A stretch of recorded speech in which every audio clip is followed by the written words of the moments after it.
to America and wasn't discouraged and rebuilt. And they named him after Akiva. Well, first of all, they loved the name. And number two, it's so appropriate because this is the time of Rabbi Akiva. But there was a deeper connection. And that's the connection I really want to speak about tonight, which is what Rabbi Akiva represents and why he is the main focus of Lag Baomer. Lag Baomer is all about Rabbi Akiva. What's going on with Rabbi Akiva? And hopefully by one of the words I'll say tonight, we'll get a little more insight as well as to why they named him Akiva Alexander too. You know, right now we're in an interesting time period, as Shai said so beautifully before. From Pesach to Shavuos is a very important time. We're counting the Sefira, counting the Omer. But there was a tragedy during this time as well. That going back to the time of Rabbi Akiva, approximately 1900 years, so it was 2,000 years. During this time period, 12,000 pairs of students died in the 33 days from Pesach before Shavuos. 12,000 pairs, that's 24,000 students died of a plague. And our rabbis searched for the reason, and when they look for reasons, they never look for the medical reason. They was always looking for spiritual reasons, because anything that happens to us in this world is really a reflection of what Hashem is sending down to us from above. And they discovered the reason was lo nagum kavod zu lezu, that they were lacking in giving each other proper respect. And as a result, they couldn't see the life of another person, and measure for measure, Hashem took their lives. In a national tragedy, you can imagine that 24,000 students die in a 33-day period. The question is really this. The question is, what do you do with that information if you're Rabbi Akiva? Do you get discouraged and you say, my life's work is over and I can't go on? Rabbi Akiva, by the way, who became Baal Tshuva at the age of 40, who didn't even know an Aleph Beit, they say, until he was that age, who spent 24 years learning in yeshiva away from his wife, as the story goes, becomes the greatest sage in Israel to produce 24,000 of the most outstanding scholars maybe Jewish history has ever known, and then they die. What do you do? Can you rebuild? Or do you fall into depression and fall into despair? It says that what happened was, on Lag Baomer, the dying stopped, as Shai mentioned before. The question the Pri Chodesh commentator in the 18th century asked, he said, wait a minute, if the dying stopped, what do you mean it stopped? There was nobody left. They all died. So what does it mean the dying stopped? So they explain it stopped with the death of those students, but something began anew. Rabbi Akiva rebuilt with 5 new students. One of them we know is Rabbi Meir. One of them we know is Rav Shimon Bar Yochai, whose yard site is tonight as well. He rebuilt, even though his world came to an end. If you can imagine such a thing. It's almost like a Holocaust survivor. I think my father-in-law, this is one of the reasons they named him Akiva Alexander, is that he didn't get discouraged. He went through the Shoah in Europe, and he came to America, and he said, I'm going to rebuild. We're going to rebuild Jewish life here. And he did. He built a beautiful family. And now, Baruch Hashem, there are many Alexanders, or Shimon Alexanders, or Akiva Alexanders, and who are running around this world now after him. But more than that, he built a beautiful family of Torah-observant Jews.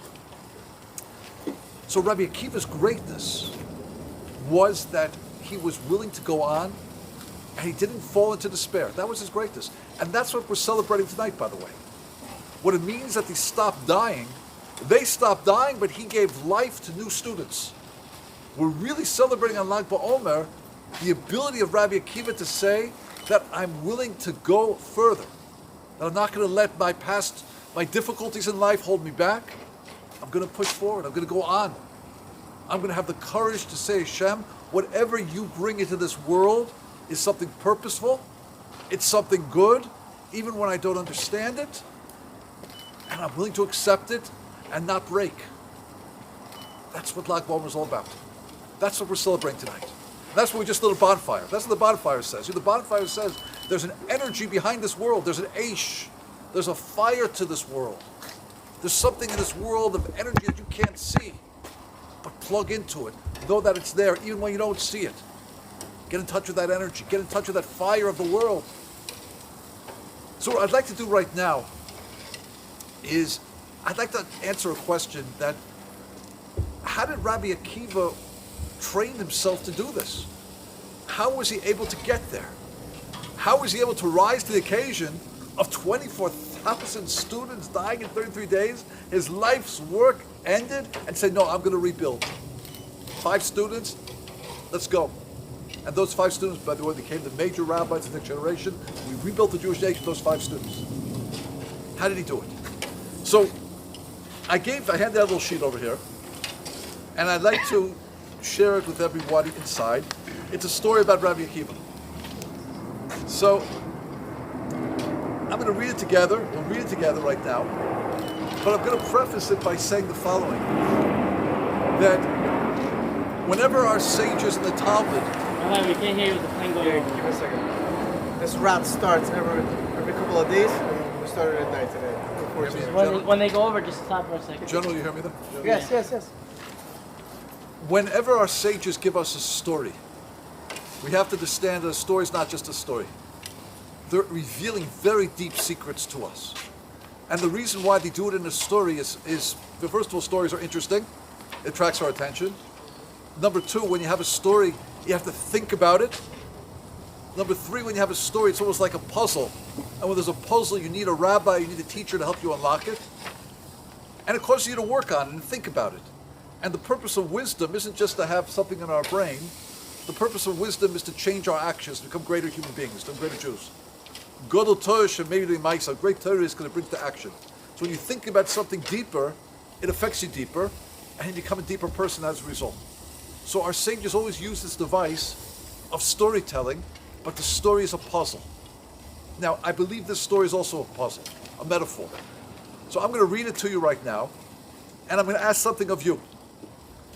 I'm going to ask you, as I read it, everybody here, to think about what is bothering us. What is strange in this story? What's unusual? What doesn't make sense? What stands out like a sore thumb? Like, what's just like kind of bizarre? Because I would suggest that this story contains those elements, and they're there for a purpose and for a reason. And if we can decipher the code a little bit, we'll get, I think, something which will be helpful for our lives. So I'll read the story, I'll translate it, but you have to ask me the questions. If you want, you could discuss it with your wife or your husband first, and then ask me the question. We'll turn it into a marriage class over here. If you'd like, Shai would like that very much as our marriage director, couples director. But let's see what happens. Let's read the story first, okay? There's no issues here, Rabbi. No issues. But here we go. The story says like this. It says, there's a little it prefaces it by saying that Rabbi Akiva was known for saying the following. What was Rabbi Akiva known to say? If you look at the top of the page, it said, "Li'olim ye'odem ragil lomar." A person has to accustom himself to say, "Kol da'avid rachmana l'tov avid." Everything that the merciful one does is always for the good. That was a statement that Rabbi Akiva was known for. Now the story says as follows. It says, "Ki haydu Rabbi Akiva dohavi ki ozav yorcha." One time Rabbi Akiva was traveling along the way.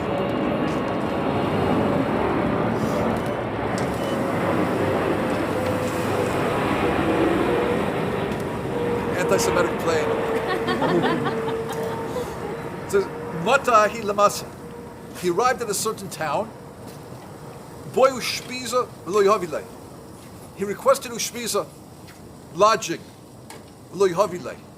Rabbi Akiva was traveling along the way, and he needed a place to stay in a little town, and nobody wanted to let him stay there.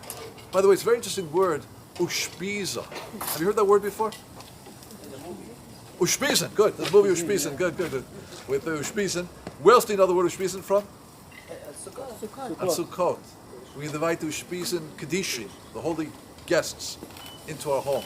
I'll just tell you a fact. It's nothing to do with my shiur, but I just want to share with you. You know, there's a place in Poland called Auschwitz.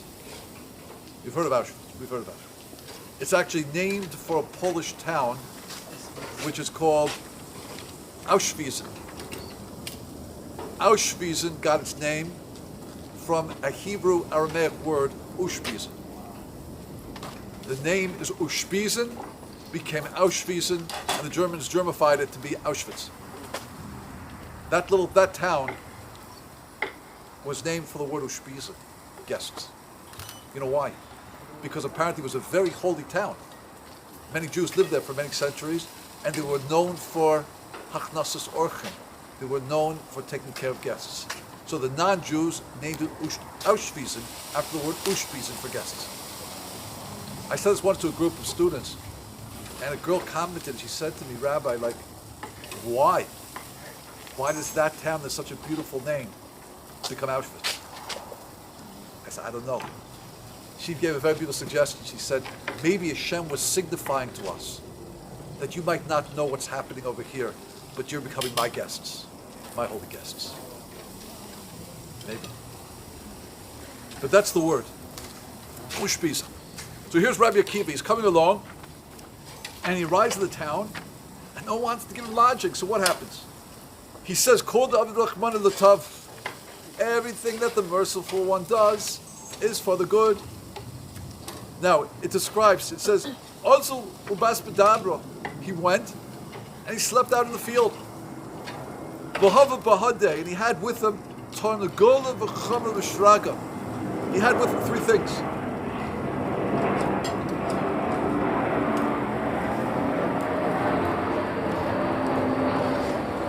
He had a rooster, a donkey, and a candle. You've heard the story before? He had a rooster, tarnagol is a rooster, chamra is a donkey, a shrag is a candle. Asa zika kavya is the shraga. A wind came and blew out the candle. Asa shura akle the tarnagol. A cat came and ate the rooster. Asa aryeh akle the chamra. In Aryeh, a lion came, and ate the donkey. What happened? One more time. A cat came and ate. A wind came, blew out the candle. A cat came and ate the rooster, and a lion came and ate the donkey. Amar, what did Rabbi Akiva say? Kol di'avachman l'tav. Everything that the merciful one does is only for the good. Bebeleilu osagaisa.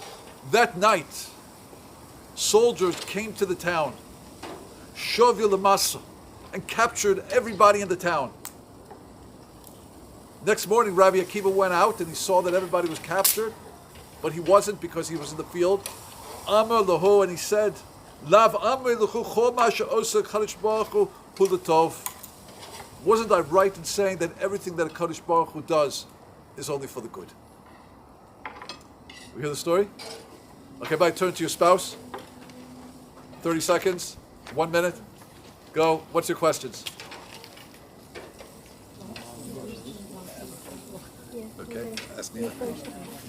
Because at the end, he said to them, fantastic, we're good. Who did he tell it to if everyone was captured? Okay.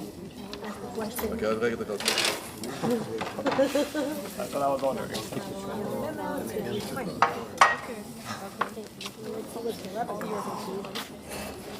Okay, bye.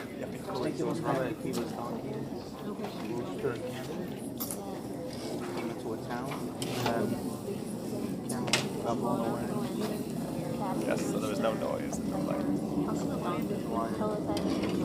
Okay, let's do this. We'll put the questions out there. I'm not going to answer the question just yet. Just we'll hear the questions. We'll line them up, and then we'll try to answer the questions. So, what questions do we have in the story? Yeah, go ahead.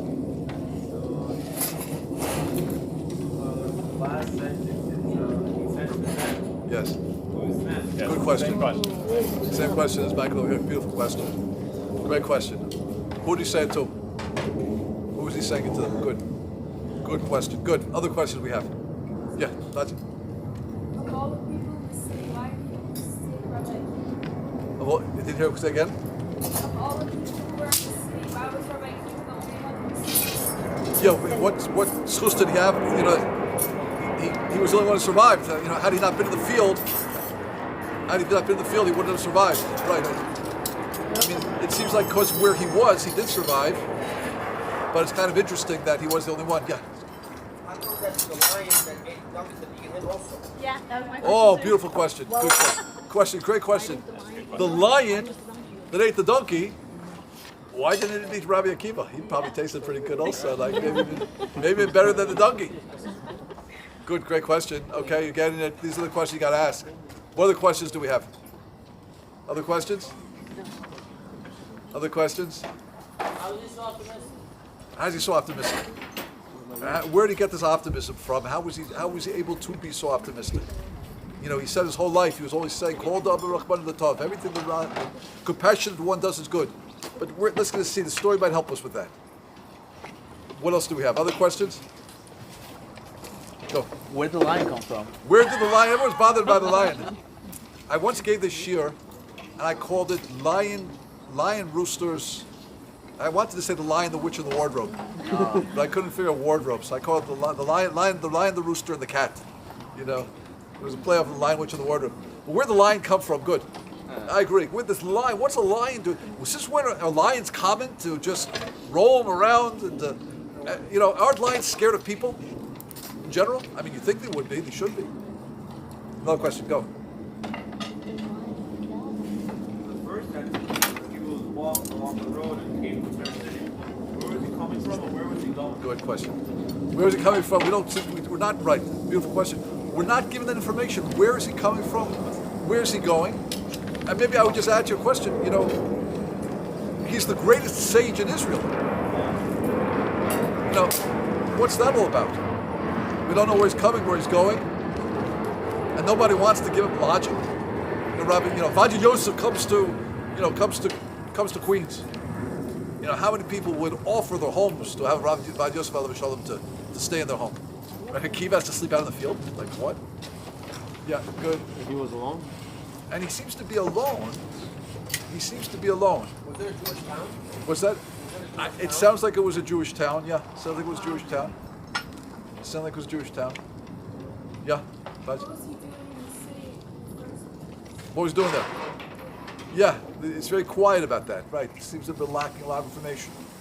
Good. What information? What's other problems in the story? Other problems. Yeah. Yeah. You would think he only had one candle. He couldn't have another candle. Good question. Like a backup flashlight. Good. Yeah, like backup flashlight.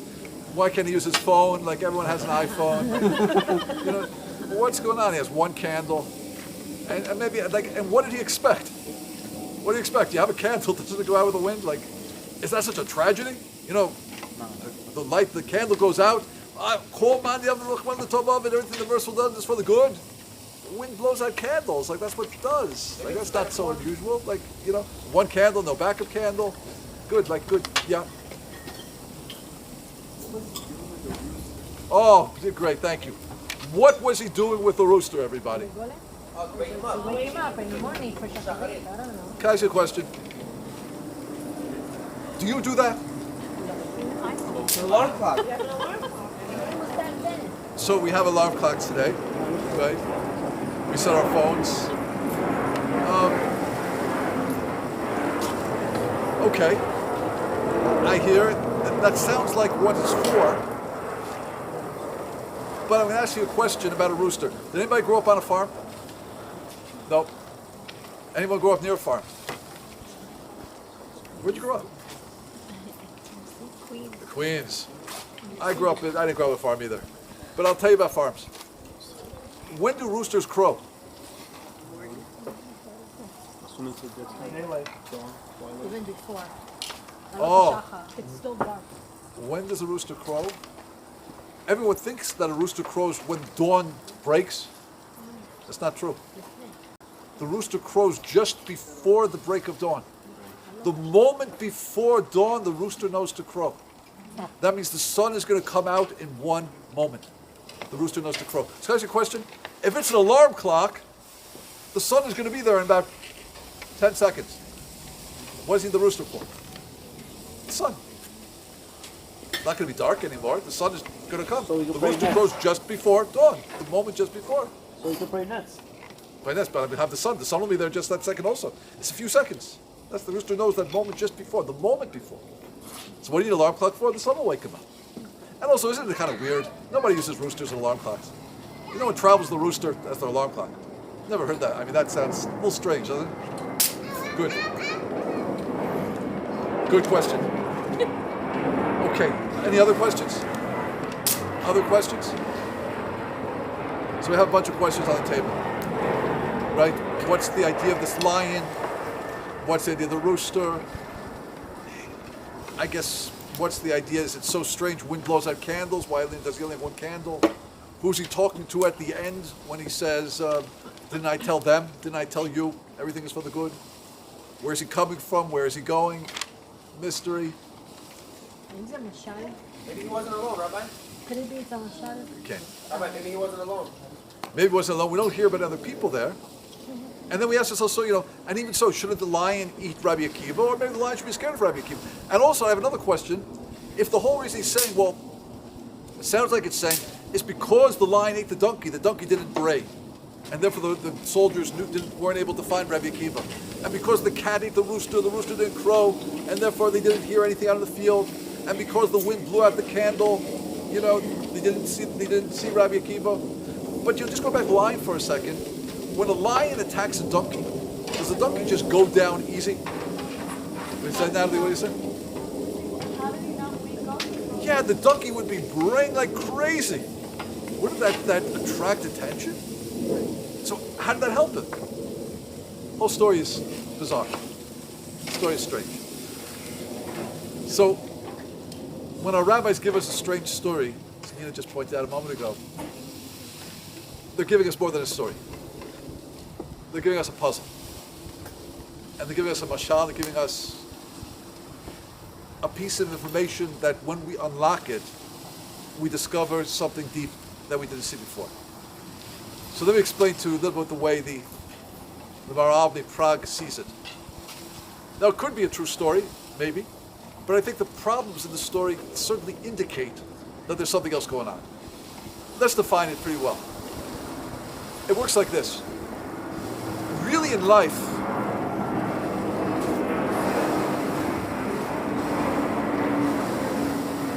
it's definitely really in life, we're supposed to always look at everything and realize that everything is a Kodesh Baruch Hu, everything is Hashem, and everything is love. Yet it's difficult to do that. Why is it difficult to do that? For three reasons.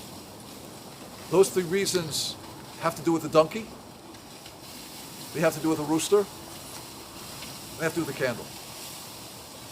So let's define what it means a little bit. Rabbi Akiva comes to this town in a very strange way. They don't want to give him lodging, something very unusual, indicating this might be a marshal, a metaphor. He goes out to the dabra. He goes out to the field. By the way, the word dabra in Aramaic means field. It also is from the Hebrew word dibor, which means speech. Dibor. He goes out into the field. And in the course of that night, he's able to hear the speech because he's able to overcome certain challenges. Let's analyze what that means. In the language of our sages, whenever we talk about a donkey in Hebrew is a chamor. The word chomriyot in Hebrew means physicality. Whenever we talk about a donkey, we're always talking about the physical body of a person. The donkey represents an idea of the body. For example, it says that when Mashiach comes,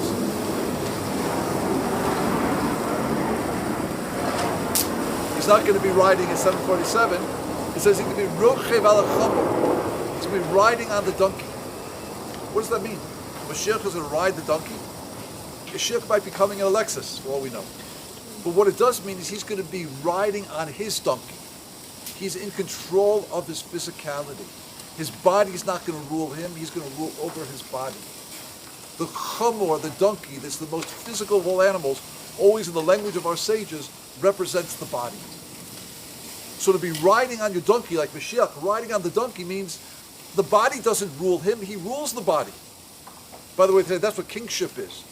To be a true king in this world, called a melech. A melech is three letters. It's a mem and lamed chaf.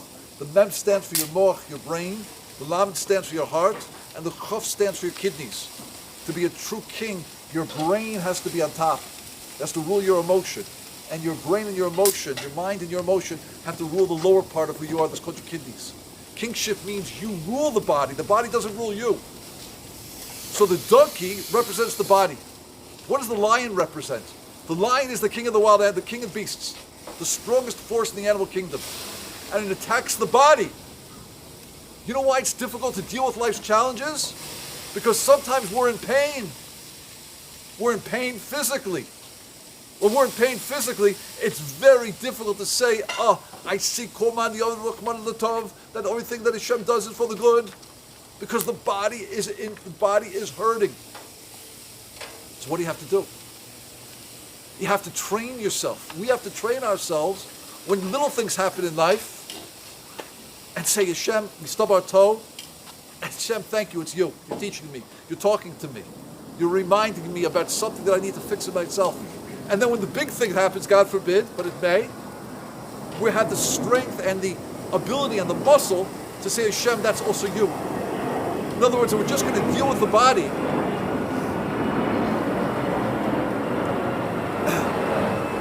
If we're going to let the body rule us, we're never going to see Hashem's goodness. The lion will attack the body. The pain that we feel physically will prevent us from seeing the good, and therefore we have to train ourselves always to look for the good in the small things. So when the big things happen, we're ready.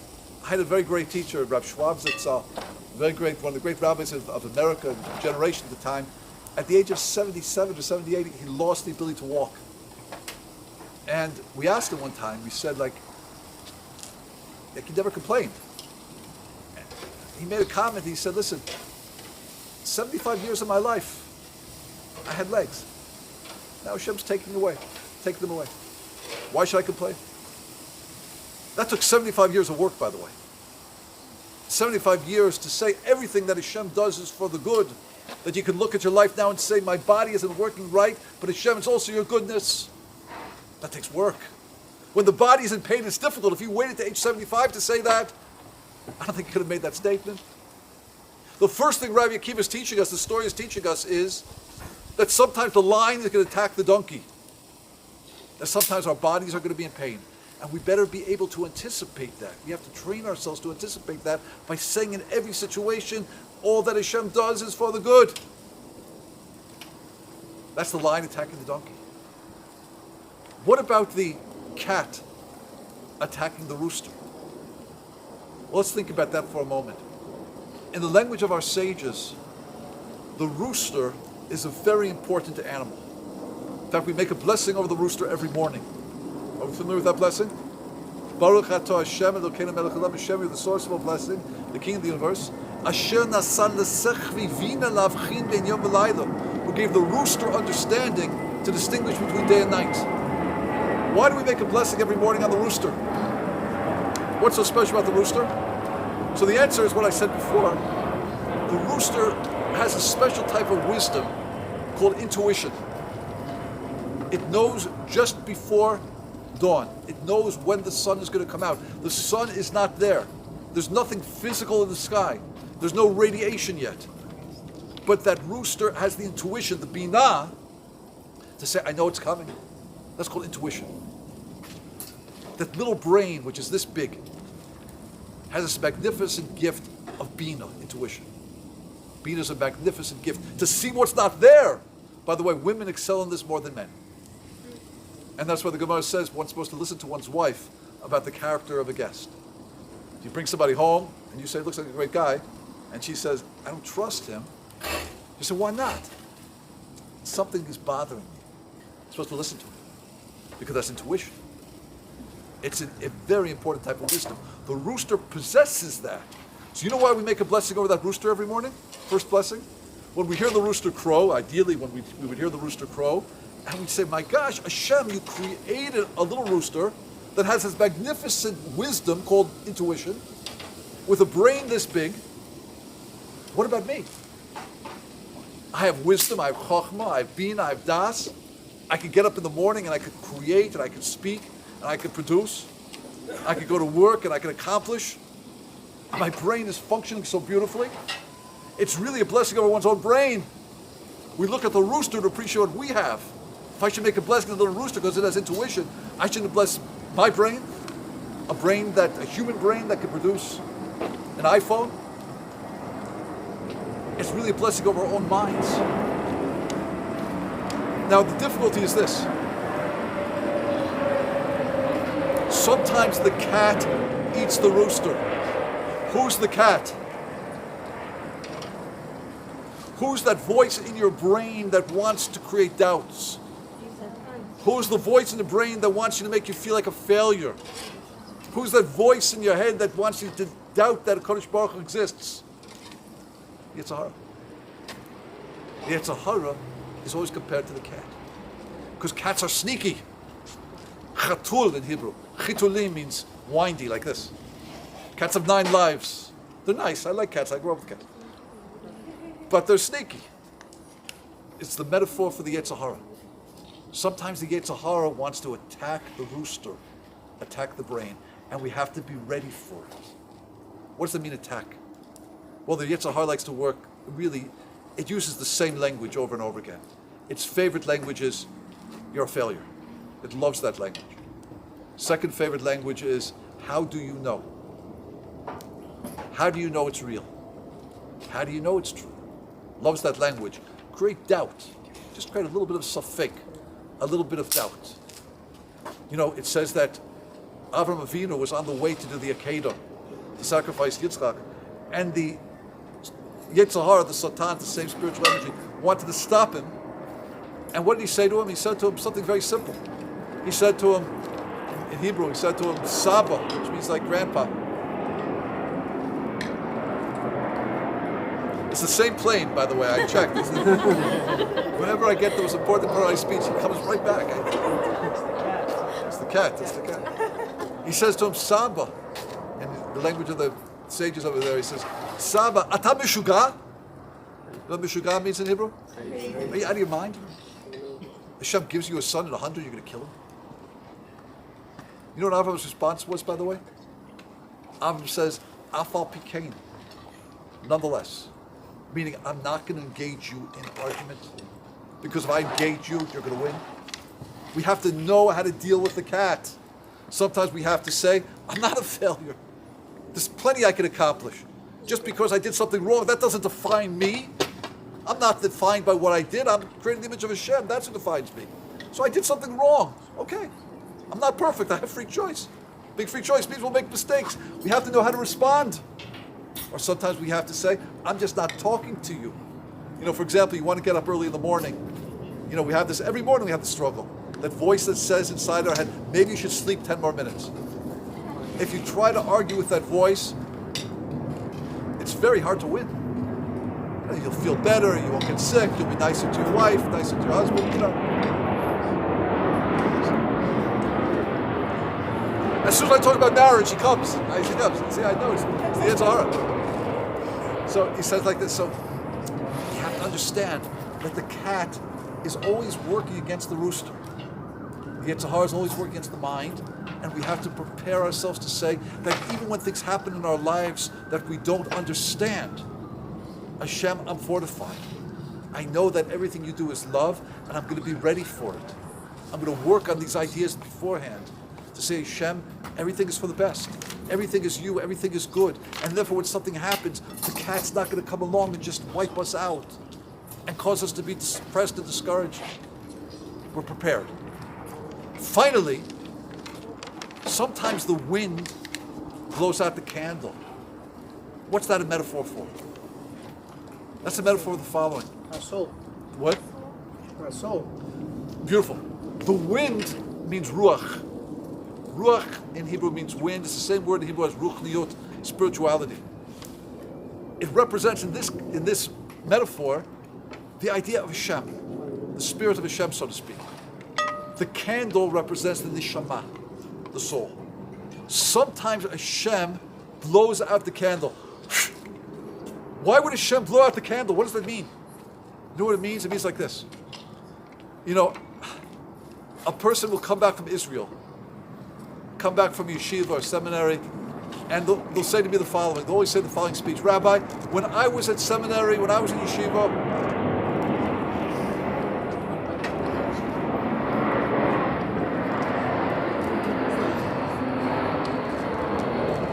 felt so close to Hashem. I felt so alive, so spiritually connected. I come back now and I feel dead. I feel empty. I feel like I'm in the dark. So you know what my answer is to that? I know they're going to say that. You know why? Because the way Hashem works with us in this world, first He comes close to us. He lets us feel His warmth, and He lets us feel His presence. He lets us feel the glow and the warmth of that candle. The neshama begins to shine, and the warmth of the neshama just fills us. We feel so connected. Right when we feel so warm, you know what Hashem does? He blows out the candle, and now we're in the darkness. You know why Hashem does that? Because the real relationship with Hashem must be built in a place where we can't see Him. In other words, when we feel the warmth, it's easy to love Hashem. It's when we feel cold and dark, we have to work harder. We have to say, what do I really believe? Do I really believe this is true? Do I really believe that Hashem is there? Do I really believe Hashem loves me? Do I really believe there's a Torah that's given on our Sinai? What do I believe? We have to do that from darkness, because then we really define what we believe. So right at the point where we feel so warm, where the candle lightens up our lives, and we feel that place, it's going to last like this forever, Hashem blows out the candle and we feel so dark, so just empty. But you know what? If Hashem didn't do that, we would never really develop a real relationship with Him. I'll give you an example. For example, when you teach children to walk, so what you do with little children is you hold them by the hand. Take these little children, your little babies, they're 2.5, boys 1.5, they'll start getting up. What do you do as parents? You take their little hands and they start walking. 1 step, 2 steps, and you're holding their hands, and you know what those little children are doing? They're smiling from ear to ear. They're so delighted that they went from the crawling position to walking. And it's like a new world, new opportunity, new possibility. But you know what we do as good parents right there? Right when they're smiling and so content, what do? We let go. We let go. And you know what the child does? He shakes in terror. I was so secure, and now I'm so vulnerable. But as parents, what do we know? If we didn't let go, he would never grow. He'd never learn to walk. That's what it means Hashem blows out the candle. He fills our lives with light and warmth, but then steps back. Where are you? I don't get it, Hashem. I'm dark. I'm so cold. Is it real? Do the real work now and discover that Hashem is really there. And by the way, right when we feel Hashem won't come back, all of a sudden the light comes back. We're alive again. This is the way Hashem deals with us. These are the difficulties we face in saying everything that Hashem does is for the best. Sometimes the donkey is eaten by the lion. Sometimes the Yetzer Hara attacks the brain, the mind, with ideas that are false and confuses us. And sometimes Hashem Himself blows out the candle. We have to be prepared for all 3 possibilities always. And therefore, anytime anything happens, we say, Hashem, everything you do is for the best. If we could build that muscle of understanding at every point in our life, we'll be ready to face the challenges. And that's why it says in the story, Rabbi Akiva wasn't captured. The enemy couldn't capture him. What does that mean? Life circumstances weren't able to overwhelm him. Who was he talking to? There was nobody else there. The town was captured. There were no other people. You know who he was talking to? He was talking to his life's difficulties. Didn't I tell you? Didn't I tell you all along everything is for the good? I'm ready for it. That's Rabbi Akiva. And this story is so important on Baomer. Why? Because this is the ultimate story in Rabbi Akiva's life. 24,000 students, his life's work in 33 days ends. And now he's to start again. Where did he get that resilience, that resistance, the courage to keep going? It was a lifetime of work. And the preparation that we have to be doing in our life is to be alert. Understand, yes, sometimes the body's going to be in pain. Sometimes the mind is going to be confused. And sometimes Hashem Himself is going to distance Himself from us. But if we could train ourselves to constantly say, everything Hashem does is for the good, we can win, we could succeed. We could beat life's difficulties. And we could rise to the occasion and hopefully bring out the Rabbi Akiva in ourselves. So my blessing to everybody really is that, number one, you have no difficulties in your life. I wish I could give you that blessing. I really do. But we're going to have difficulties because that's part of life. That's the way Hashem created this world. But the real blessing that I want to give you and myself and my wife and all of us is that we should have the awareness and the realization and the understanding of what the test is. And have the fortitude to look it in the eye and say, I know it's a test. And have the courage to keep going and to keep pushing forward. And B'ezrat Hashem, if we could do that, we'll have those beautiful lives that Hashem wants us to have. B'ezrat Hashem will raise a family that shares those values. B'ezrat Hashem, we should influence the entire Klal Yisrael to have those values. And by doing so, B'ezrat Hashem, we should really have a beginning of Askolos Bias Mashiach B'nei Yameinu. Amen. Thank you so much for my class. You know, we get it twice a week. It comes like this. We usually don't notice it until and usually when I have a barbecue, I don't have it either. All right, guys, there's some steaks coming. I know you guys are hungry, right? Some steaks, and then we have some dessert, and then we're gonna have a little bit of a guitar maybe by the fire. I added some more wood. That's what sauce. You gonna say something? Without sauce. Want sauce? You gonna say something?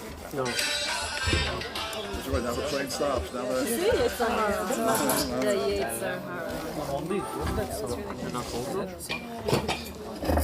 Nope.